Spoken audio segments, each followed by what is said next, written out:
Day 29 and so much has gotten accomplished. We really are so close to the end of this 30-day journey.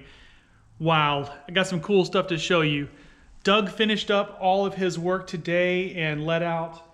These are the tables that I talked about. I guess I'm just going to call them the Grainger tables. And essentially what I have is this Grainger top here, and then Doug built a whole leg system. Got the casters on it so this can roll around anywhere we need it to go in the building. And again, probably where it's going to live is right here in this aisle where we can pull stuff that we're working on. All this stuff is inventory that we're photographing, working on getting listed. We can pull it off here, sort it, do what we need to do with it. And then there'll be a shelf on this side as well. Similarly, we can use as sort of a working station. Definitely decided to have these built higher. These were never meant to be desks. And so they are sort of higher so that it's more comfortable. You're not leaning over at all if you're working on something and organizing it. So that was kind of the idea here. And again, these are not stained. He didn't do any staining on these. These came from Grainger already with some color in them. So that was great. We got to work on sorting out the wood. I mentioned a couple times, and this probably, well, in fact, I know this won't happen before the 30-day series is over, but we'll build out the shelves that are going to go in this area and then start to attack some of the death piles in the back. To that end, Lori sorted out all of the lumber to get it matched up in quantities of what we have and what we can use. And this is her trying to figure out what we can build with what we have. So obviously, I don't really want to go buy any more lumber, and hopefully won't have to. There's some cardboard that we're recycling. So, scouts, we always have to recycle stuff. We can't throw things away. So the big reveal, although you kind of saw it in day 28, but here it is. Again, Doug left a little while ago and he got all of these ready. Not too dissimilar from what you saw yesterday, except that we do have the grommet hole drilled in down there for power cords to go in and out. We haven't placed the workstations yet exactly where they're going to go, but it's easy for two people to lift them up and move them around. They're really not that heavy. As compared to maybe those Grainger ones that are a little more super heavy duty. But all of these are also secured, so the hutches now are screwed in. The whole thing's one solid piece, and so it's not going to go anywhere. I do a Whatnot show on Wednesday. In fact, my friend Brad named it Whatnot Wednesday. And so I'm ready. Tonight I'm going to come back and do my Whatnot Wednesday show. Of course, it's scouting memorabilia. What else would I sell? Little ChatGPT help on that image. I've got 60 items that are going to auction off. The way we do it, and I know everybody is different with Whatnot, we do $5 starts and 15-second auctions. We do add like 5 seconds when someone bids at the end there, and so just keeps it going just a little bit. But this is one of those things we talked in an earlier video about riches and niches. And for me, what I see is that I can draw a scouting memorabilia show of about 40 to 50 people. We've gotten as many as 60 into a show. And we get, we generally sell out. We generally sell everything. Last week, I think I had one item that didn't sell. I did a pop-up show at the Indianapolis Tradery. I had one item that didn't sell. So it's really turned into a really good system for us. Everybody gets a good deal. That's kind of the thing on Whatnot. You're not getting eBay prices, and neither am I, but I can sell all 60 lots and get those shipped out tomorrow. And so that's working out really well. I'm excited that I'm going to be using this table as my background tonight for my Whatnot show. I'm charging all my equipment up so that it'll be ready to go. So, day 29, we're kind of getting toward the end of this 30-day journey. And as I've told you kind of at the beginning, the whole reason I did this was because I wanted to be able to document. I knew it was going to be lots of ups and downs and curveballs and bad days and rough days. And I just wanted to document it all. And so that's what I've tried to do in this series and take you guys along on the ride. It was interesting when I went to the Indianapolis Tradery, I ran into several people who said they had watched bits and pieces and different, this video and that video. But of course, I didn't think anybody was necessarily watching all of them, but that's fine. If you want to just, crash in as 30 days of videos, so that's a lot going on.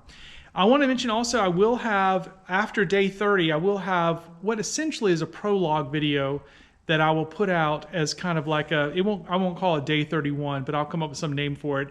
But just again, some additional footage that shares more of the story And just if you're in it for 30 days and you've watched this many hours of this stuff, you might want to just see, a little bit more of behind the scenes. And so I've got a video that I'll share after I wrap the 30 days. So likely tomorrow will be day 30, unless for some reason I want to push it back one more day, but definitely tomorrow we will get all of these workstations set up where they're supposed to be, get the computers set up, everything buttoned up, and then I don't think I'm going to have Lori or Brad for the rest of the week, so we won't make lots of progress on shelving, but that's okay. We really, if we can just sort of focus on getting all of our listings ramped up, I think I'll be able to meet on Friday with all of my employees, and we'll kind of have a huddle about our listing system, because we have a lot of stuff we need to attack here. There's even more in the back, and we just need to kind of get on the same sheet of music about how we're doing that with storing the photographs and using the different workstations and stuff. So just a little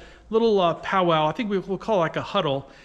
So that'll be fun, just to see what we're going to do. There's still a lot of work to do, but I think that we're getting there. Oh, one last thing. The locksmith did come today. Again, these things are all coming together. The locksmith came, and I think I mentioned in previous videos that when I bought the building, I only got 3 sets of keys. A key for that door, a key for that door, and then there's a door in the back that had a key to it as well. Those are the keys I got. And unfortunately, I think the way this thing was set up when it was a Suite A and a Suite B is both of those doors had different keys. And it just so happened literally on the key it says do not duplicate. It was kind of a weird little wonky key. So luckily the locksmith came and he was able to give me one key to rule them all. Literally we have one key opens front door, front left door. In the very back we have 2 doors that go out towards the loading dock. Both of those now have the same key. And then there's a 3rd door now that has the same key. So all of it has the same key, and that's just wonderful. So I'm pretty happy about that. It wasn't cheap at all. It was, if you've ever gotten a locksmith, a plumber, an electrician, all those things are kind of expensive. So it wasn't cheap. But we had basically what I call like a realtor's lockbox on the front door, because for all my employees to come and go, I only had one key. And so I couldn't keep it on my key ring. I had to keep it in the lockbox as well. So I'm really happy that we're done with that. I can get some copies made now and make sure that each of them have a key. They all have their own code for the security system to come and go. And so we'll really be sort of buttoned up where, that's one of the things about being a business owner is you don't really want to always have to be here. Like you hopefully over time you have folks that work for you that can just come in, knock out their work, and go home. And so I can go on a trip like I went to Indianapolis, and they can get the shipping done. They can continue to take pictures and list and all that. And everybody who's worked for me now, I think has worked for me over a year, and a few of them have worked for me for several years. So we really have a good crew right now, and so things are humming. I'm getting excited about what the future is going to hold for us. So that's it pretty much for day 29, the next to the last day. I almost have to kind of think, and maybe I'll ask my wife for some advice on this, like, what should I share in day 30? Although I have to confess, I don't think she has watched 1 minute of any of these videos.